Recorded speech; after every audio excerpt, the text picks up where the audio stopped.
Oh, hey everybody, I'm Katie, and this is Lacy, and together we are Budget Bitch. Good girl. Hey y'all, and welcome back to Budget Bitch. Today our topic is making money a habit. But before we jump into that, let's check in with this week's numbers. February income tasks. I've checked off all my tasks for this month, which is super exciting. I've updated my income. I'm super excited next week to total it up. It's not like I'm making much more money than normal. It's just I never do this. My week 3 expenses, they're mostly pretty good. Let's start from the bottom to make us feel good about ourselves. Miscellaneous, I spent $5 at Amazon. And it was because I got a sweet gift certificate. My husband and I got a gift card to Amazon. And we bought some stuff and it was just $5 over the gift certificate. So technically, he owes me $250, $271 of that. I had my weekly poke for a restaurant, so only one trip out, which is great. And then Starbucks. Starbucks did happen again. I did re-up my Starbucks, and that's okay because people need caffeine in their lives. And it's been a weird month. I'm accepting it and rolling with it. My February events, weekly check-ins are going well. 2020 taxes, very little has happened with that. I don't know if it's going to happen. This week is really crazy with work, so I don't know if I'm going to be able to find the time to do it. But I have started them. There's been a little bit of work happening there, so it's not the end of the world if it doesn't happen this month. Plan my 40 before 40 money items. I did do that. Check. And complete joint spreadsheet. I think that's almost complete. So by next week, you're gonna see a check mark there. You just wait. Events, we had Mac Christmas. It was so fun. This is my group of female friends. I've been friends with them now for about a decade. We've had girls' nights, and they're a really special group of women. And it was just so great to be with them in person. We haven't been together in person in more than a year, so that was amazing. Plus, they're really good gift givers. Weekly check-in at the bottom. You can see I am over on Starbucks. That's okay. I'm over on restaurants still, but you could see that I'm closing the gap from where I was really, most of that overage is from that first week. So I think I'm going to keep it in budget for the month. Miscellaneous, samesies, right? That first week was the really big week of spending. And so now it's just sort of stopping it from being too big. Obviously, it's over my monthly budget, but again, closing the gap. Here is my car payoff. Look at that. I have made 3 payments since the last time we spoke. And you can see, as promised, I told you last week that 5-figure debt was going to be 4-figure debt, and it is. And we're pretty close to the first digit being an 8 instead of a 9, which is bomb. I'm so excited.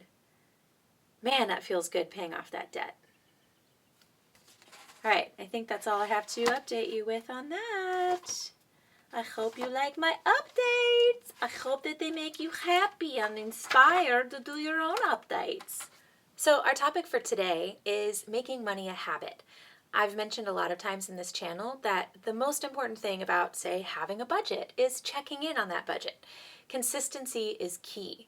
But if we're not used to money and talking about money and planning money and checking on our money being a part of our daily or weekly lives, then it can be easy to forget about that budget for 3 months and then be like, oh crap, what about that budget, right?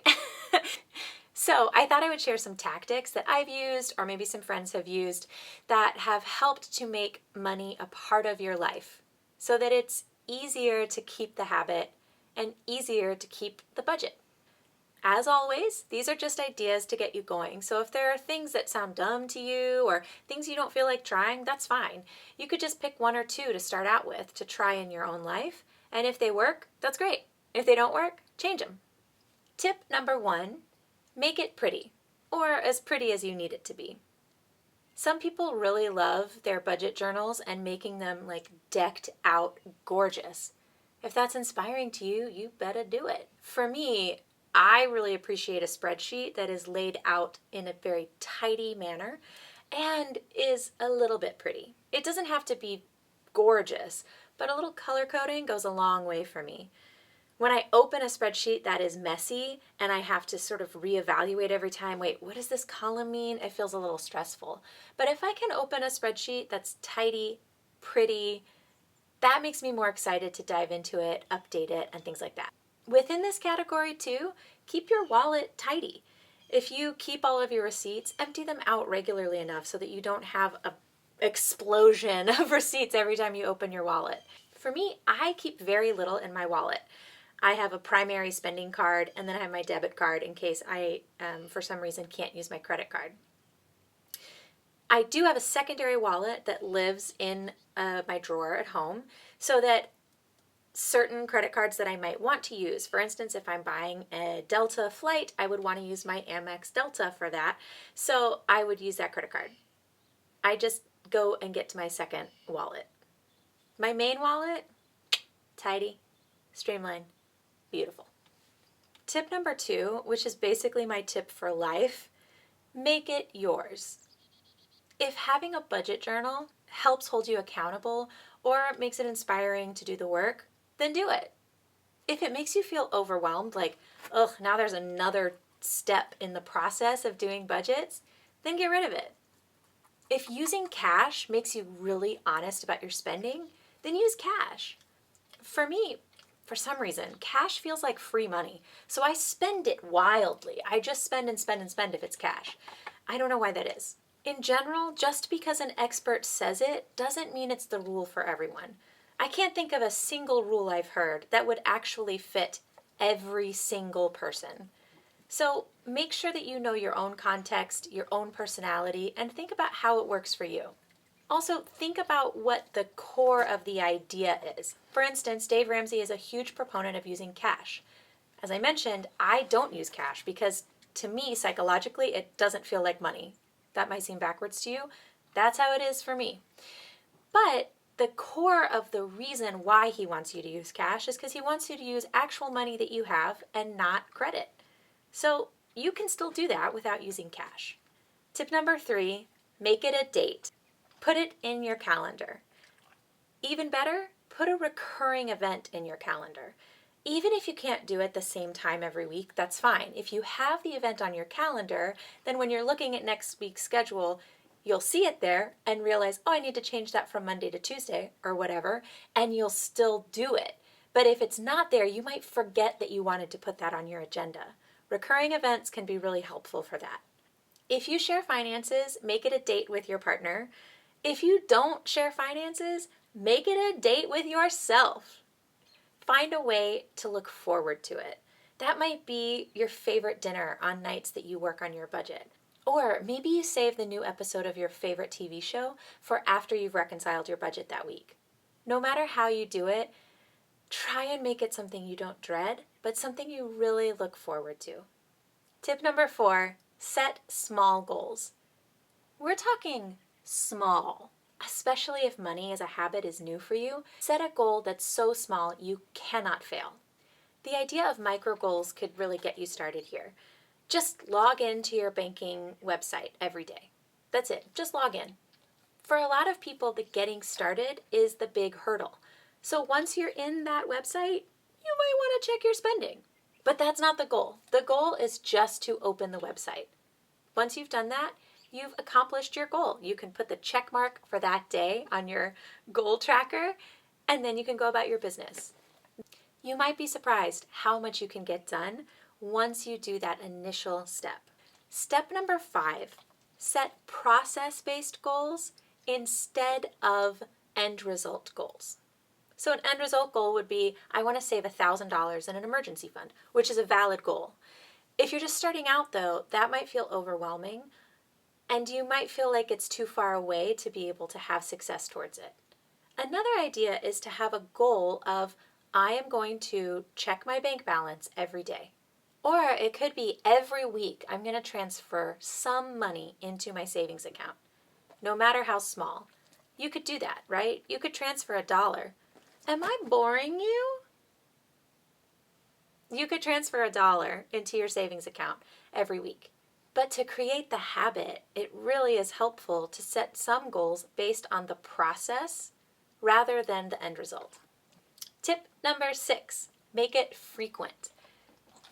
Think about how good you are at brushing your teeth. I hope you're good at brushing your teeth. You do that twice a day. Some people do it more than twice a day. That's a lot of practice. Daily goals are actually easier to set than weekly or monthly or annual. An example of a thing I need to do annually is check the mileage on my car. Do I ever remember to do that on January 1st? No, because I only do it once a year. However, doing something every day or a few times a week, it stays closer to the front of your mind, so it's easier to remember to do it. If you're just starting out trying to make money a habit, I would recommend doing something towards money every day, just to keep it front of mind. Tip number 7, make it easy. Do you always forget, what's the website for my retirement account? Bookmark it. Can you never find the app on your phone that takes you to your credit card? Put it in a folder. For me, I have a folder on my bookmark bar on my browser on my computer. It's labeled CFO because I am my own Chief Financial Officer. And in that folder is the link to every bank, every credit card company, every loan account, everything finance related I have.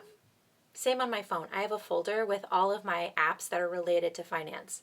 That includes apps for ordering food and things like that. Somehow it makes it more real to me that I'm going to order food from my CFO folder. Like, you're spending money when you do this. Maybe that's helpful for you. Set up autopay if that's a good option for you. I used to be really terrible at remembering to pay my bills. I had the money, but I'd be like, that was due yesterday, and I'd forget. So for me, autopay is a huge help. It's good to know, though, if you're going to set up autopay, you must check in enough to make sure you have the money for the payment. So you still have to set up some kind of check-in for yourself. If you prefer paying bills manually, or even if you're going to do autopay, I think it's a good idea to set up reminders on your calendar so that you remember when those bills are happening. And tip number 8, make personal finance a part of your lifestyle. Read books about personal finance, about money, about investing. Listen to podcasts about personal finance. Watch YouTube channels with people who are experts in personal finance or just everyday Joes who are going through money.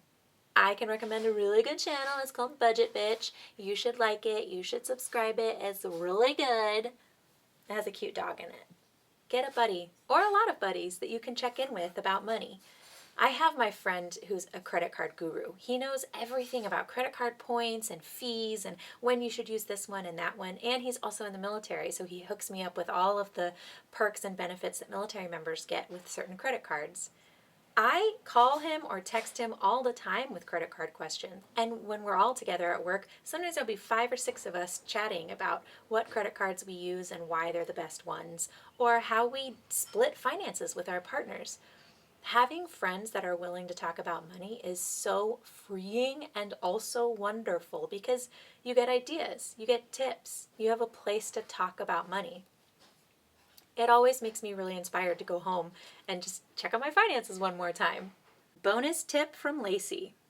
If you find yourself dreading finance talk or feeling anxious checking in with your money, do a quick mindset shift. It can be as simple as changing, I have to have a budget date with my husband, to tonight is budget date. Even if the excitement is only related to the food, which is an excitement Lacy is very familiar with, it can spill over into the finance part as well. Thanks for watching. We'll see you next week. Lacy, honey, you're in my camera shot.